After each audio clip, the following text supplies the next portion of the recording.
నెల్లూరు నగర అభివృద్ధి లక్ష్యంగా మంత్రి నారాయణ ముందుకు సాగుతున్నారని, ఆయన కక్ష రాజకీయాలకు దూరమని డిప్యూటీ మేయర్ రూప్ కుమార్ యాదవ్ స్పష్టం చేశారు. వైసీపీ ఎమ్మెల్సీ పర్వతరెడ్డి చంద్రశేఖర్ రెడ్డి చేసిన వ్యాఖ్యలకు కౌంటర్ ఇస్తూ ప్రభుత్వం జారీ చేసిన నోటీసులకు నారాయణను బాధ్యుడిగా చూపించి రాజకీయ లబ్ధి పొందాలని ప్రయత్నించడం సరికాదన్నారు. ముందుగా నోటీసుల్లో పేర్కొన్న లోపాలను సరిదిద్దుకోవాలని, ఆ తర్వాత రాజకీయాల గురించి మాట్లాడాలని సూచించారు. స్థానిక వీఆర్సీ సెంటర్లో అంబేద్కర్ విగ్రహానికి పూలమాల వేసిన అనంతరం రూప్ కుమార్ యాదవ్ ఈ వ్యాఖ్యలు చేశారు.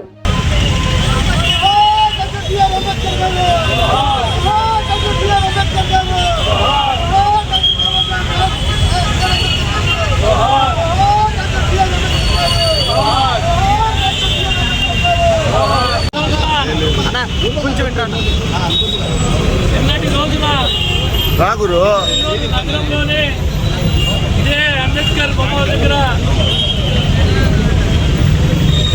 వైఎస్ఆర్ కాంగ్రెస్ పార్టీ రాష్ట్రంలో ఉన్నటువంటి ఎమ్మెల్సీలు,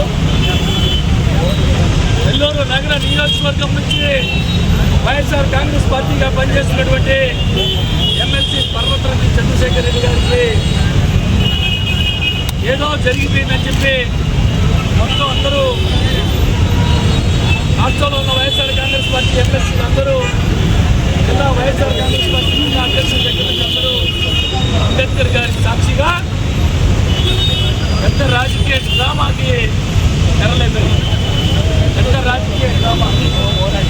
ఈ సందర్భంగా ఆ వచ్చినటువంటి ఎమ్మెల్సీలు కావచ్చు, చేసిన జిల్లా పార్టీ అధ్యక్షుడు నక్కాని గోవర్ధన్ గారు కావచ్చు, లేదా పర్వతరెడ్డి చంద్రశేఖర్ రెడ్డి గారు కావచ్చు, నగర వైఎస్ఆర్ కాంగ్రెస్ పార్టీ నుంచి ఒకటే అడుగుతున్నాం సరిగా. అసలు ఏమి జరిగితే మీరందరూ ఇక్కడ అంబేద్కర్ గారి సాక్షిగా ఈ రోజున ఈ డ్రామాకి తెరలేపారు. ఎస్టీ చేసిన విద్యాసంస్థలు ఏమన్నా మూసేశారా? ఎస్టీ చేసిన విద్యాసంస్థలు అధిపతిగా ఉన్నటువంటి వారు కూడా క్రిమినల్ కేసు పెట్టి జైలుకు పంపించారా? ఏం జరిగింది? ఎందుకు మీరు అంబేద్కర్ గారి సాక్షిగా నిన్నట్లో ఈ డ్రామాకి తెరలేపారు? అందుకే ఈరోజు అంబేద్కర్ గారికి పాలాభిషేకం చేసి ఏదైతే మహానుభావుడు రాజ్యాంగాన్ని రచించాడో, ఏ ఆలోచనతో దానికి పూర్తి పొడిచే విధంగా గౌరవించిన తీర్పు నిరసనగా ఈరోజు అంబేద్కర్ గారికి పాలాభిషేకం చేశాము. ఈ సందర్భంగా అడుగుతున్నా, వచ్చిన ఎమ్మెల్సీలందరూ రకరకాలుగా మాట్లాడారు. మా నాయకుల గురించి మాట్లాడారు, కక్ష సాధింపులు అని చెప్పి మాట్లాడారు. మేమే కనుక, మా నారాయణ సారే కనుక కక్ష సాధింపులు చేస్తే నెల్లూరు నగరంలో రాజకీయం చేయగలుగుతారా చంద్రశేఖర్ రెడ్డి గారిని అడుగుతున్నా. మీ అందరూ చూస్తున్నారు, వెనకాలే కటౌట్, చంద్రశేఖర్ రెడ్డి గారి కటౌట్. ఆయన పుట్టినరోజు 26వ తారీఖున స్వయంగా నారాయణ సార్ గారిదైనా, మా నాయకులు ఎవరిదైనా ఫ్లెక్స్ కానీ హోర్డింగ్ కానీ ఏర్పాటు చేస్తే 48 గంటల్లో తీసేస్తాం. మా మంత్రి గారు నారాయణ సార్ని సైతం 48 గంటల్లో తీసేస్తాం. అటువంటిదే 26వ తారీఖున ఆయన జన్మదినం అంటే 2 రోజుల ముందే నగరం అంతా కట్టారు. మన కళ్ళకు కనబడతా ఉంది. మేమేమన్నా దాన్ని తీసేసామా, తొలగించామా? కక్ష సాధింపులు చేస్తే నెల్లూరు నగరంలో చంద్రశేఖర్ రెడ్డి గారు, మీకు ఇంత ముందు కూడా చెప్పున్నా, మీరు రాజకీయాలకు కొత్త. కక్ష సాధింపులు అంటే ఎలా ఉంటాయో 2019-24 మధ్య కక్ష సాధింపులు చేసినటువంటి వ్యక్తుల్లో ఆ రోజు జరిగినటువంటి దారుణాల్లో దగ్గరను చూసిన వ్యక్తినే చంద్రశేఖర్ రెడ్డి గారు బహుశా మీకు తెలియకపోవచ్చు. రాజకీయాలు నోటీస్ ఇచ్చారు. జనరల్గా సహజంగా జరిగే ఇన్స్పెక్షన్కి వచ్చారు. మంత్రిగా ఉన్న నారాయణ సార్ విద్యాసంస్థలకు పోయారు, భాష్య విద్యాసంస్థలకు పోయారు. అన్నింటినీ రొటీన్గా జరిగే ఇన్స్పెక్షన్కి వస్తే దానికి ఆ రాష్ట్రంలో ఉన్నటువంటి అందరు ఎమ్మెల్సీ ఇక్కడేదో న్యాయం జరిగిపోయిందని, దుర్మార్గం జరిగిందని, ఏమి జరిగింది ఆయన విద్యా సంస్థలు మూసేశారా? విద్యా సంస్థలు ఏమైనా మూసేశారా? ఎవరి మీద క్రిమినల్ కేసు కట్టి జైలు పంపించారా? ఏమి జరిగితే ఇంత దారుణంగా వచ్చి డ్రామా, ఇంత పొలిటికల్ డ్రామా ప్రజలన్నీ గమనిస్తున్నారు. నెల్లూరు నగరంలో నారాయణ సార్ గారు కోట్లాది రూపాయలతో అభివృద్ధి సంక్షేమ కార్యక్రమాలే కాకుండా సొంత డబ్బులతో సైతం అనేక కార్యక్రమాలు చేస్తూ ప్రజల్లో మంచి మనసు చూరగొంటూ ఉంటే ఎలాగైనా నారాయణ గారి మీద బురద చల్లాలా, తెలుగుదేశం పార్టీ కూటమి మీద బురద చల్లాలా అని చెప్పి దుర్మార్గపు ఆలోచనతో చేసినటువంటి ఇటువంటి కార్యక్రమాలే ప్రజలు గమనిస్తున్నారు, ప్రజలు చూస్తున్నారు. ఇటువంటి ఎప్పుడో అయ్యా చంద్రశేఖర్ రెడ్డి గారు ఇటువంటి కార్యక్రమాలు, ఇటువంటి పనులు ఎప్పుడో చిన్నప్పుడు చేసి వచ్చాం. అవన్నీ చేసి చేసి చేసి స్థాయికి వచ్చాం. బహుశా నీకు కొత్త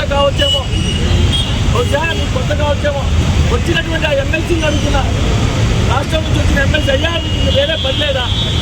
ఇక్కడ ఏమి జరిగితే మీరందరూ వచ్చారు? ఏం అన్యాయం జరిగింది చంద్రశేఖర్ రెడ్డి గారికి? ఏం అన్యాయం జరిగింది చంద్రశేఖర్ రెడ్డి గారి విద్యా సంస్థలు? ఏం అన్యాయం జరిగింది చెప్తే మనకి రకరకాలుగా మాట్లాడే ముందు లోకేష్ బాబు గారు నిజంగా లోకేష్ బాబు గారు అనుకుంటే ఆయన వేరే విధంగా ఆలోచన చేస్తే ఒక్క కృష్ణ చేసిన కళాశాల కూడా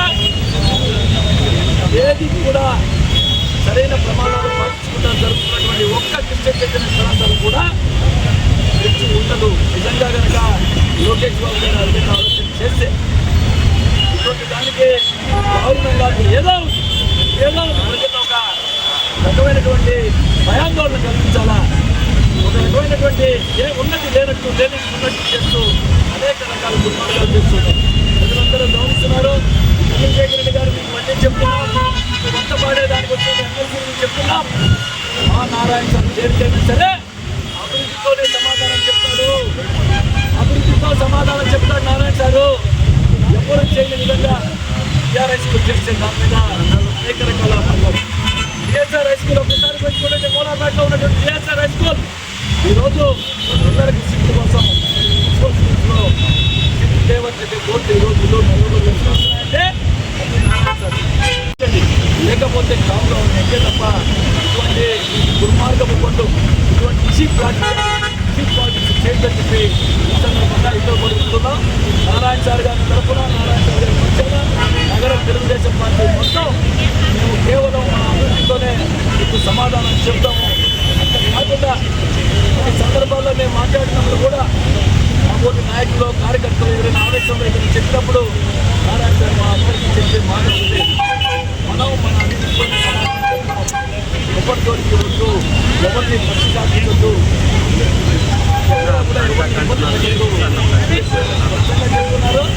నారాయణ సార్ గారి మీద అబద్ధాలు వేసారంటే ఎందుకంటే దుర్మార్గం మనకి ఉండదని చెప్పి సామాన్యులకు అందుబాటులో కార్పొరేట్ వైద్యం అందిస్తున్న ఎన్ఎల్ హాస్పిటల్స్ మేనేజింగ్ డైరెక్టర్ మరియు గుండె వైద్య నిపుణులు డాక్టర్ కులారి నాగేంద్ర ప్రసాద్, డైరెక్టర్ మెదడు మరియు నరముల వైద్య నిపుణులు డాక్టర్ లావణ్య కుంకాల ఆధ్వర్యంలో సామాన్యులకు అందుబాటులో కార్డియాక్ అండ్ న్యూరాలజీ సేవలు మరియు ఎమర్జెన్సీ అండ్ క్రిటికల్ సేవలు 24 గంటలు అందిస్తున్న ఎన్ఎల్ హాస్పిటల్స్ పీవీఆర్ కళ్యాణ మండపం ఎదురుగా మాగుంట లేఅవుట్, నెల్లూరు. సంప్రదించవలసిన నెంబర్లు 9966801108, 0961232888.